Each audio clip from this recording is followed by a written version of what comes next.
A high-speed motorcycle ride ended in tragedy on Tuesday night as a 25-year-old youth lost his life after a horrific accident in Madhya Lakshmibil area of Vishalgarh. The victim, identified as Bappa Shah, was reportedly riding a high-end motorcycle at an excessive speed. A team from the Vishalgarh Fire and Emergency Services rushed to the spot immediately.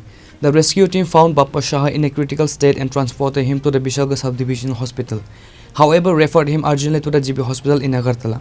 According to a fire service officials, Bappa Shah's condition became unstable while in the ambulance. আমাদের কাছে একটা call আছে, একটা bike accident হয়েছে মধ্য লক্ষ্মীবীর। আমরা ছুটে গেছি তাড়াতাড়ি গিয়া দেখে বাইকটা অ্যাক্সিডেন্ট হয়েছে আর পেশেন্টটা পড়ে রয়েছে রাস্তায়।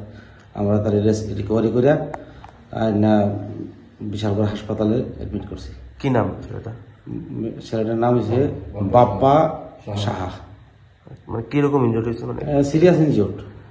আমরা দেখছি মানে সাথে সাথে মারা যাবে। মানে এখন কি পরিস্থিতি আছে? মানে আছে না জীবিত আছে না?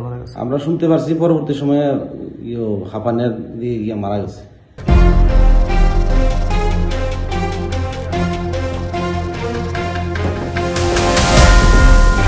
Reported by Jivan from Vishalgarh, Chinikhorang.